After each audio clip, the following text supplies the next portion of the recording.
नमस्कार दोस्तों, क्राइम कहानी के इस नए एपिसोड में आप सबका स्वागत है।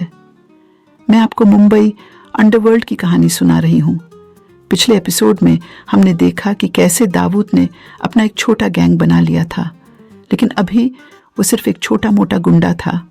डॉन बनने के लिए उसे अब भी एक लंबा सफर तय करना था। 1974 की बात है। दाऊद के गैंग के एक लड़के को बाशु दादा के भाई हामिद ने बहुत पीटा। वो रोते हुए दाऊद के पास आया। दाऊद को ये जानकर बहुत गुस्सा आया।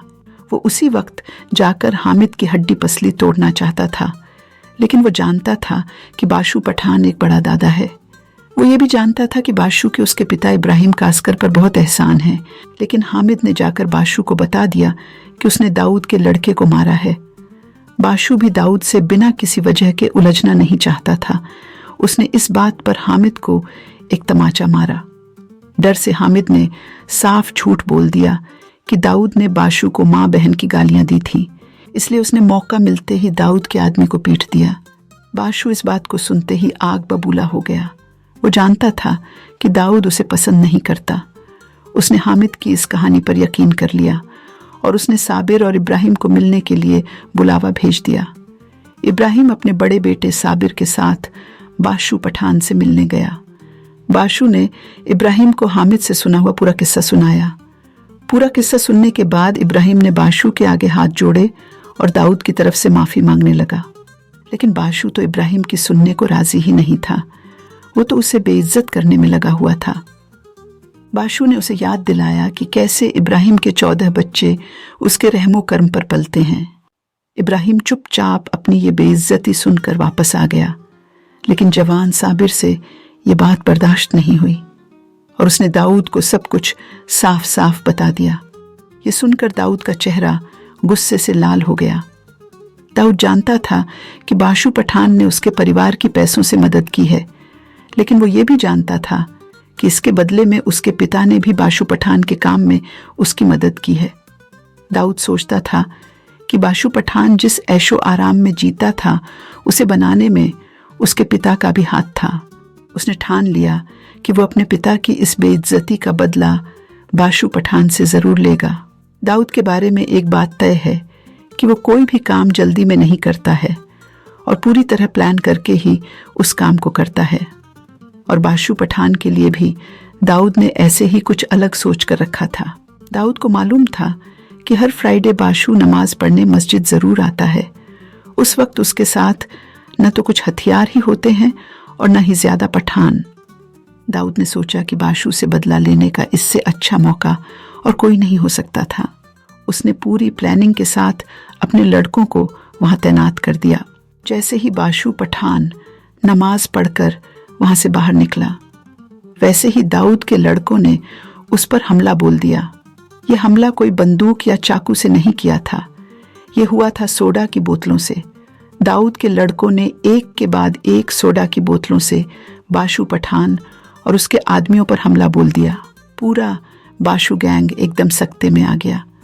बाशु को ये तो पता था कि एक दिन दाऊद अपने पिता की बेइज्जती का बदला लेने जरूर आएगा, लेकिन उसने कभी नहीं सोचा था कि वो ऐसा बदला लेगा।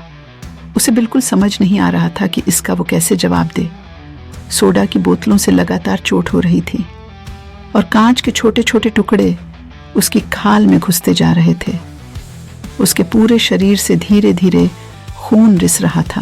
वहां दाऊद बोतलें फेंक रहा था और बाशु की हालत पर हंस रहा था। बाशु को बहुत गुस्सा आ रहा था।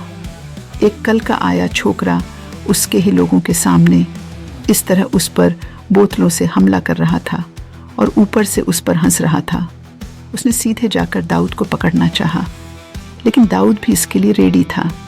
जैसे ही बाशु पठान दाऊद की ओर बढ़ा, दाऊद ने एक पेटी निकाली जिसमें लाइट बल्ब भरे पड़े थे। दाऊद ने वो बल्ब बाशु पठान के ऊपर फेंकने शुरू कर दिए। बाकी लड़कों को भी दाऊद ने समझा रखा था कि वो भी बाशु के ऊपर बोतलों और बल्ब से हमला जारी रखे। बाशु के लिए ये दोहरी मार सहना बहुत मुश्किल हो रहा था। फिर भी वो किसी तरीके से डटा हुआ था, लेकिन बाशु का ड्राइवर समझदार था। वो जल्दी से उसकी मर्सिडीज को पार्किंग से निकाल कर ले आया। उसने बाशु को गाड़ी में बैठाया और उसे वहां से ले गया। दाऊद और उसके लड़कों ने बोतलें बरसाना जारी रखा। बाशु की मर्सिडीज के पीछे के शीशे टूट गए थे। आज दाऊद और उसके लड़कों ने एक पल में बाशु की पूरी इज्जत, पूरे रसूख को ख़त्म कर दिया था। बाशु पठान आज पहली बार मैदान से हार मानकर भाग रहा था। ये नज़ारा वहाँ नमाज पढ़ने आए सभी लोगों ने देखा। सब समझ गए थे कि अब उनका अगला दादा कौन है। लेकिन दाऊद इतने में कहाँ मानने वाला था। दाऊद जानता था कि अगर बाशु का वर्चस्व ख़त्म करना है तो पूरी तरह से करना होगा, नहीं तो वो पलटकर बहुत बुरा वार करेगा और दाऊद के पूरे गैंग का ही सफाया कर देगा। दाऊद अपने लड़कों को लेकर वहाँ पहुँचा जहाँ बाशु अपना दरबार लगाता था। वहाँ एकदम सन्नाटा था। दाऊद ने अपने हाथ में एक हॉकी स्टिक पकड़ी और बाशु के दरबार को तहस नहस करना शुरू कर दिया। उसका हर वार बाशु द्वारा उसके पिता इब्राहिम को दी गई गाली का बदला ले रहा था।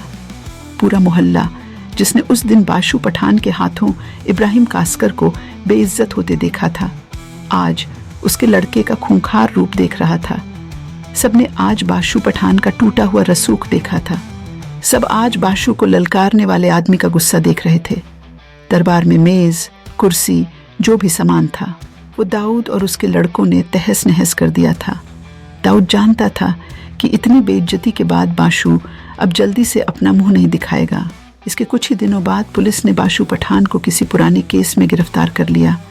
कुछ सबूत पुलिस के हाथ लग गए थे, जिसके चलते पुलिस ने उसे गिरफ्तार किया। लोग कहते हैं कि इस गिरफ्तारी में भी दाऊद का ही हाथ था और बाद में भी उसने पुलिस के साथ मिलकर ऐसी बहुत से इनकाउंटर्स अपने दुश्मनों को हटाने के लिए करवाए थे। इधर मुंबई में हाजी मस्तान की फ़ोटो आए दिन पेपर में छपा करती थी, इसलिए नहीं कि वो एक स्मगलर था और पुलिस उसे ढूंढ रही थी, बल्कि इसलिए कि वो आए दिन फिल्मी पार्टियों की शान हुआ करता था। वो हमेशा पब्लिक की आंखों के सामने ही रहता था। उसके सारे काम सबको खुश करते हुए ही चलते थे, चाहे वो पुलिस हो या फिर नेता हो या फिर बड़े उद्योगपति। दाऊद मस्तान की इस बात से बहुत चिढ़ता था। उसे लगता था कि मस्तान अपनी पावर का नाजायज़ फ़ायदा उठाता है और बुरा बनने से भी बचता है। वो जानता था कि अगर किसी को मुंबई पर राज करना है तो उसे हाजी मस्तान के ऊपर से गुजर कर निकलना होगा। दाऊद ये काम करना चाहता था और इसी मौके की इंतज़ार में था। 1974 की बात है। दाऊद के 2 लड़कों को हाजी मस्तान के 2 किराए के पठानों ने बहुत बुरी तरह से मारा। दाऊद को जब ये पता चला, उसने मस्तान से बदला लेने की सोची। दाऊद अब बंबई में अपना नाम करना चाहता था। वो जानता था कि मस्तान को बाशु पठान की तरह उसका गुरूर तोड़कर नहीं हराया जा सकता। मस्तान की असली ताकत थी उसका पैसा, और उसे इसी में हराकर मस्तान को मात दी जा सकती है। दाऊद ने मस्तान का पैसा लूटने का प्लान बनाया। टॉक्स पर जब स्मगलिंग का माल बिकता था तो उसका एक हिस्सा मस्तान के पास कैश में पहुंच जाता था। ये काम मस्तान कई मारवाड़ी सेठों की मदद से करवाता था। ये सेठ पार्टी से माल का पैसा लेकर मस्तान के बताए अड्डे पर उसे पहुंचा दिया करते थे। अंडरवर्ल्ड में ये बात भी मशहूर थी कि ये सेठ लोग बिना किसी सिक्योरिटी के ये पैसा इधर से उधर करते थे। एक दिन दाऊद को अपने एक आदमी से ये टिप मिली कि एक मारवाड़ी सेठ मस्तान का पैसा लेकर मस्जिद बंदर से मस्तान के घर जाएगा। उसके पास पूरा 5 लाख रुपया होगा। 5 लाख उस वक्त बहुत बड़ी रकम थी, जो आज के 15 करोड़ से भी ज्यादा थी। दाऊद ने जब ये सुना तो उसने इसे लूटने का प्लान बना लिया। उसने अपने लड़कों के 2 ग्रुप्स तैनात किए। एक को उसने कनैक ओवरब्रिज पर खड़ा कर दिया और दूसरे ग्रुप के साथ वो मुसाफिर खाना पर खड़ा हो गया। दाऊद के लोग उस इन्फॉर्मर के साथ सड़क पर हर आने जाने वाली टैक्सी को देख रहे थे। सब कुछ एकदम फिल्मी अंदाज में हो रहा था। तभी एक टैक्सी को देखकर इन्फॉर्मर ने इशारा किया कि ये ही वो सेठ है जो मस्तान के 5 लाख रुपये लेकर जा रहा है। इशारा देख दाऊद के लोग उस टैक्सी के पीछे भागे। वहीं आगे कुछ दूरी पर दाऊद भी अपने कुछ और लड़कों के साथ इसी का इंतजार कर रहा था। अपने लड़कों को एक टैक्सी के पीछे भागता देख दाऊद समझ गया कि इसी टैक्सी में पैसा है। उसने जल्दी से एक ठेले को टैक्सी के आगे कर दिया और टैक्सी को रोक लिया। दाऊद अब सोडा की बोतलों से बहुत आगे निकल चुका था। उसके पास अब चाकू और गन्स थे। दाऊद ने जैसे ही अपनी रिवॉल्वर की नोक सेठ के सीने पर रखी, वो उसे देखकर कांपने लगा। टैक्सी ड्राइवर भी सहमा हुआ था। दाऊद ने भारी आवाज में सेठ से पूछा, माल कहाँ है? सेठ ने फौरन अपना बैग आगे कर दिया। दाऊद ने उसे चेक किया तो उसमें कोई 2 लाख रुपए थे। दाऊद को गुस्सा आ गया। उसने फिर से पूछा, शाना बनता है? बाकी के पैसे कहाँ हैं? दाऊद के पूछने की देर थी कि ड्राइवर ने टैक्सी के ग्लव कंपार्टमेंट को खोला और एक डब्बा निकालकर दाऊद के हाथों में थमा दिया। दाऊद ने उसे खोलकर देखा तो वो नोटों से भरा हुआ था। पैसा मिलते ही दाऊद ने लड़कों को इशारा किया और देखते ही देखते सब वहां से चंपत हो गए। ये लूट उस वक्त की सबसे बड़ी लूट थी। सब कुछ प्लान के हिसाब से परफेक्ट था। बस एक चूक हो गई थी जिसका अभी दाऊद को पता नहीं था। ये पैसा मस्तान का नहीं था, बल्कि ये पैसा था बंबई के एक बैंक, मेट्रोपॉलिटन कोऑपरेटिव बैंक का। दाऊद के इन्फॉर्मर ने उसे गलत खबर दे दी थी। अगले दिन शहर के सभी छोटे बड़े अखबारों में इस खबर के साथ दाऊद की फोटो छप गई। मुंबई में आज तक इतनी बड़ी बैंक डकैती नहीं हुई थी। पुलिस ने आनन फानन में इसकी कंप्लेंट दर्ज की और मारवाड़ी सेठ ने दाऊद की शिनाख्त कर दी। पुलिस ने बाकी लड़कों को पकड़ लिया, लेकिन दाऊद और शब्बीर पुलिस के हाथ नहीं लगे। क्राइम ब्रांच के ऑफिसर्स ने इब्राहिम से भी बात की। उसने पुलिस को भरोसा दिलाया कि वो दाऊद और साबिर को पकड़ के पुलिस के हवाले कर देगा। उसने अपने सभी रिश्तेदारों को अलर्ट कर दिया। इब्राहिम ने जल्द ही अपने दोनों बेटों को ढूंढ लिया जो अपने एक रिश्तेदार के घर में छुपे बैठे थे। उस दिन इब्राहिम ने अपने दोनों लड़कों को अपनी पुलिस की बेल्ट से रात भर पीटा। कहते हैं कि उस रात मुसाफिर खाना में सबने दाऊद की चीखें सुनी। सुबह इब्राहिम खून से लथपथ दाऊद और शब्बीर को टैक्सी में डालकर पुलिस स्टेशन ले गया। पुलिस वालों ने जब उनकी ये हालत देखी तो उन्होंने दाऊद और शब्बीर को और नहीं मारा। दाऊद और शब्बीर को इस जुर्म में जेल जाना पड़ा।